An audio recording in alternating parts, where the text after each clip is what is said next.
I knew something was wrong before I even made it halfway across my kitchen.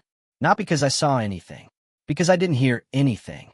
Every morning for almost 15 years, my two dogs would lose their minds the second a squirrel crossed the back fence. It was like clockwork, barking, growling, carrying on like they were defending Fort Knox. But that morning, nothing, just silence. The kind of silence that makes you stop walking without even realizing it. I grabbed my coffee mug and looked through the back window toward the property line. Both dogs were standing near the garden, completely still, staring toward the old pump shed behind my house. That's when I saw it. At first I thought somebody had dumped a toolbox on my property. Then the sunrise hit it. Bright silver steel, fresh metal, industrial hinges. And right there over my well pump sat a brand new lockbox bolted directly onto equipment that belonged to me. I just stood there blinking. Maybe 5 seconds. Maybe 30. My brain honestly refused to catch up. Because this wasn't some shared utility. This wasn't community property. This wasn't even near the subdivision. This was my private well. My land. My electricity. My water. I had drilled that well years before half the people in our neighborhood even moved in. And somehow somebody had decided they had the authority to put a lock on it. The closer I got, the worse it looked. Fresh drill marks glittered around the mounting brackets. The steel housing covered every access point. A heavy padlock hung from the front. And zip-tied to the handle was a bright red notice. Property compliance violation. Unauthorized water access. I actually laughed. Not because it was funny. Because sometimes something is so ridiculous your brain doesn't know what else to do. I ripped the notice off and read it twice. Then a third time. Same result. Still insane. The signature at the bottom belonged to the newly elected president of Cedar Ridge Estates, HOA. His name was Malcolm Voss. And if you've ever met somebody who smiles while threatening you, you'd understand Malcolm immediately. 6 months earlier, Cedar Ridge had elected a completely new HOA board after a wave of retirees moved into the neighborhood from California, Arizona, and Colorado. At first, nobody paid much attention. They talked about improving property values, neighborhood beautification, community standards, the usual stuff. Then things started getting weird. First, it was mailbox colors, then fence heights, then approved flower species. I'm not kidding. One woman got a warning because her hydrangeas were apparently the wrong shade of blue. The board held 3 separate meetings discussing lawn symmetry. Lawn symmetry. Imagine having that much free time. Most of us laughed it off. But Malcolm wasn't joking. Little by little, the board kept expanding its reach. Every month, there was some new initiative, some new rule, some new fee, and eventually they found something much bigger to chase. Utilities, specifically water. The board announced plans to build a centralized neighborhood water service that every homeowner would supposedly benefit from. According to Malcolm, it would increase reliability, improve property values, strengthen community infrastructure, and about 50 other phrases that sounded impressive if you didn't think about them too hard. The problem was that several homes on the outer lots already had private wells. Legal wells, permitted wells, working wells, mine included. We didn't need their system. We didn't want their monthly fees. And we definitely didn't want somebody else controlling our water. At first, I tried being polite. That was probably my biggest mistake. 3 weeks before the lockbox appeared, Malcolm mailed me a formal notice requesting that I voluntarily disconnect my private well and transition into the community water network. I tossed it in a drawer. A week later, another letter arrived. This one sounded less like a request and more like a warning. Then came the phone calls, then the emails, then the visits. One evening, Malcolm actually showed up at my front porch carrying a clipboard. I still remember the conversation. He smiled and said, "Dylan, we're trying to bring everyone together under one system." I said, "Sounds expensive." His smile got tighter. "It's about community cooperation." I leaned against the doorway and shrugged. "My well works fine." For a second, something flashed across his face. Not anger. Something worse. Offense. Like I had personally insulted him. Then he nodded slowly and said, "People who resist progress usually end up regretting it." I remember watching his truck disappear down the road afterward and thinking what a strange thing that was to say over water. Now, standing beside that steel lockbox, staring at the violation notice in my hand, I finally understood what he meant. This was never about water. It was about obedience. And deep down, before I even picked up my phone, before I called the HOA office, before everything that happened next turned our quiet neighborhood upside down, I had a feeling Malcolm Voss had just made the biggest mistake of his life. The second I got back inside, I called the HOA office. I wasn't even angry yet, mostly confused, because surely there had to be some explanation, some misunderstanding, some wildly incompetent contractor who had locked the wrong equipment. At least that's what I told myself while the phone rang. After 3 transfers and enough elevator music to drive a man insane, Malcolm finally picked up. "Good morning, Dylan." That right there annoyed me. The fact that he sounded so calm, like he'd been expecting my call. I said, "Tell me why there's a steel box locked over my well."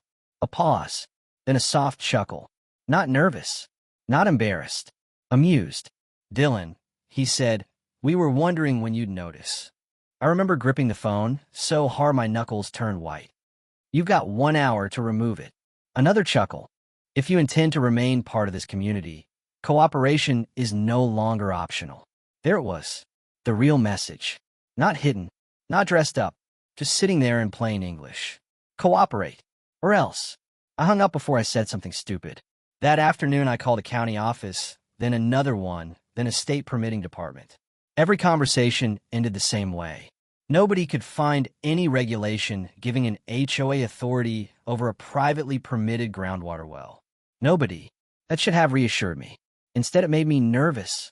Because if Malcolm wasn't operating under actual authority, then he was operating under something else. Confidence. And confidence can be dangerous when enough people mistake it for power. The next morning, things got worse. I walked into the kitchen, turned on the faucet, and heard absolutely nothing. No pressure, no sputtering, no drip, nothing. The silence coming out of those pipes felt louder than any sound I'd ever heard. I checked the breaker panel. One circuit had been switched off, the one feeding power to the well pump. I stood there staring at it for a long moment. Then I started laughing. Not because it was funny, because it had finally crossed a line so absurd that anger couldn't keep up anymore. Somebody had physically tampered with my utilities, on my property, to force me into their system. And suddenly a thought appeared in my head that refused to leave. What if Malcolm was hiding something? Not just being controlling, not just overstepping, actually hiding something. Because people who are winning legally don't usually risk doing illegal things. That thought followed me for the rest of the day. It followed me through dinner, through the evening news, through a sleepless night staring at my bedroom ceiling. And by sunrise the next morning, I made up my mind. I was going digging. Now, if you've never spent a day inside a county records office, let me save you the experience. Imagine a building where time gave up sometime around 1994. Faded carpets, metal filing cabinets, dust everywhere, the smell of old paper and burnt coffee floating through the hallways.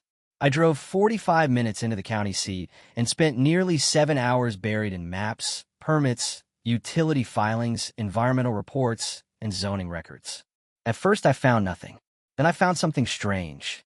A permit application that didn't match the dates on the HOA announcements. Then another document with missing approval signatures. Then a utility map that looked wrong. Very wrong. I remember spreading the paperwork across a wooden table and staring at it. The more pieces I found, the less sense the official story made.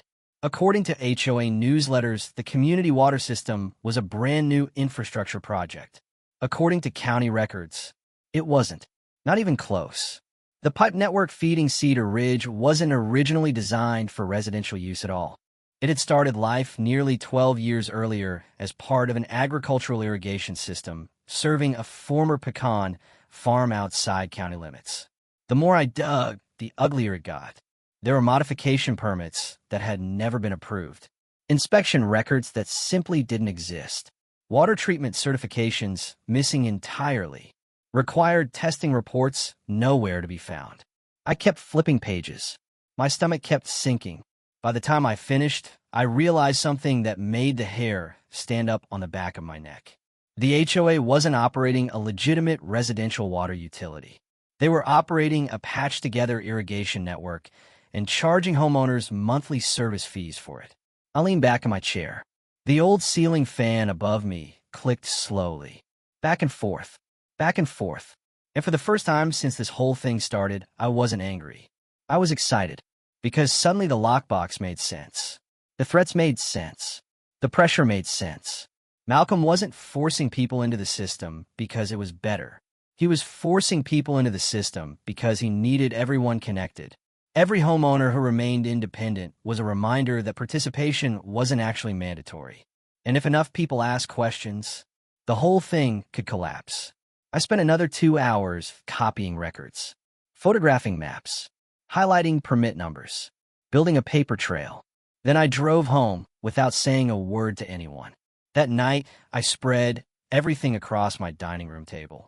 Pages covered every inch of wood.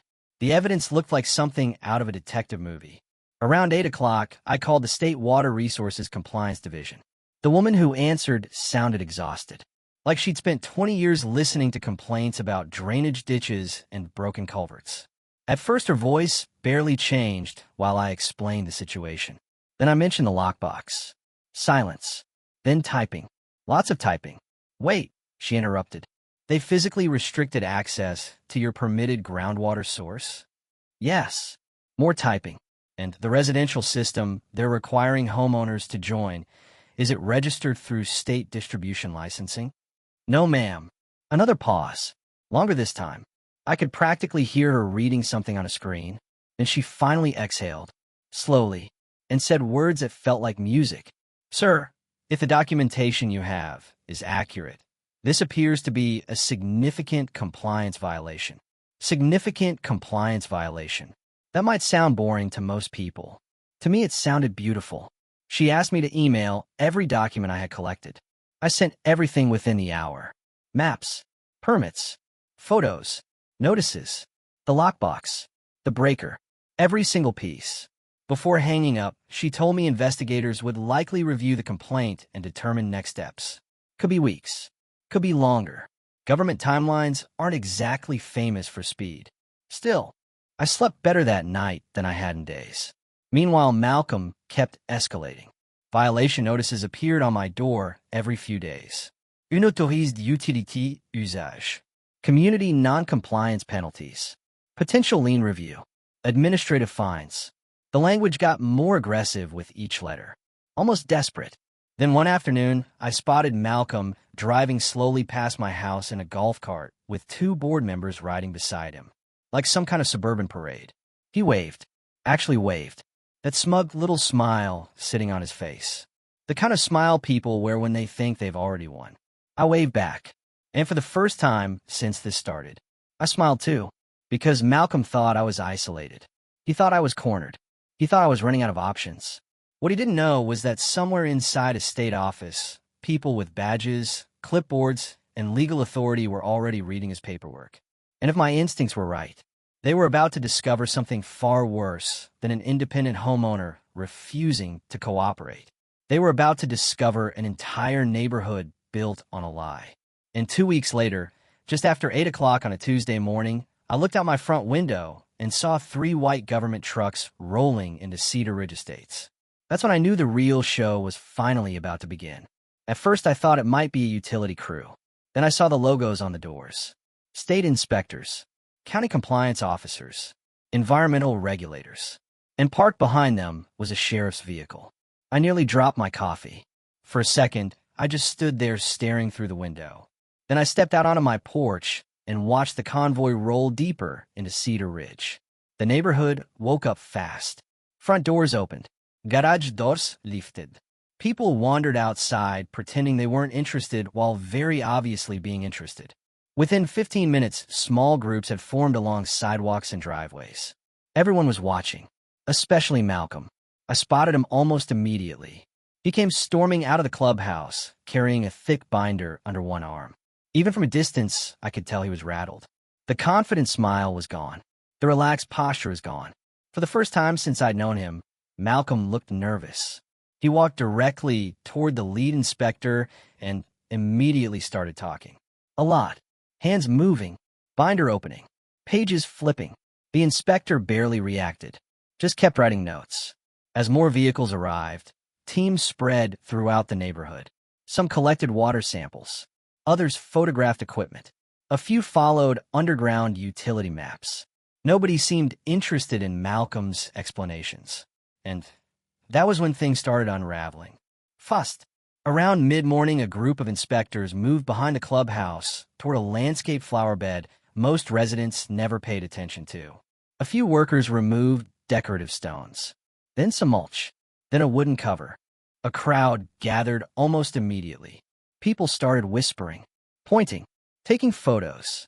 And when the inspectors exposed what was underneath, the mood changed completely. Even from where I stood, I could tell it wasn't good. Valves, improvised connections, pressure regulators, residential branch lines tied into infrastructure that clearly wasn't designed for neighborhood distribution.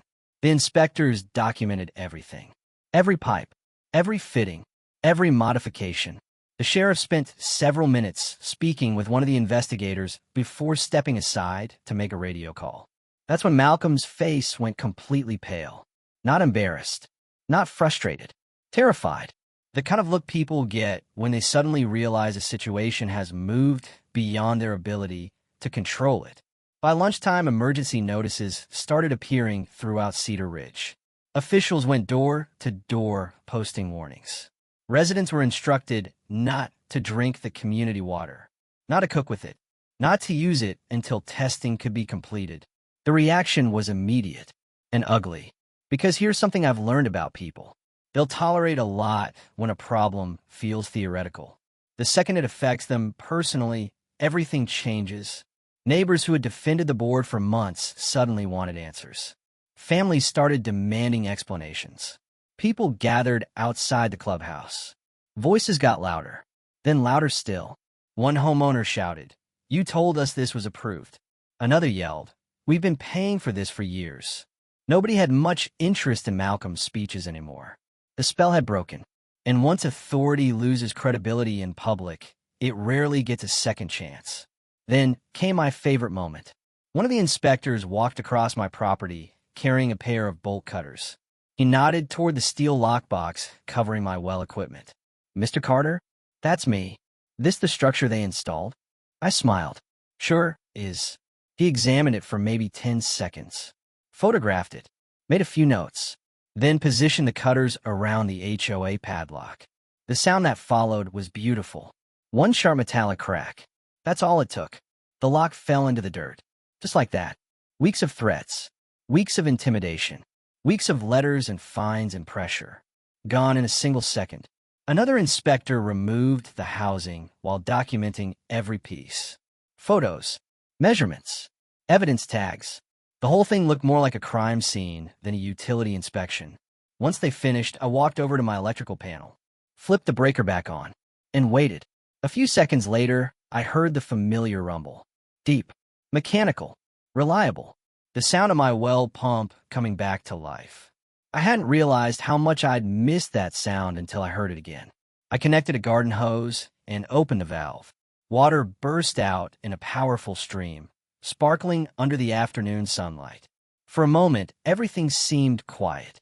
Then I noticed people watching, all over the neighborhood, dozens of them, looking directly at me. Not because I was special, because they finally understood.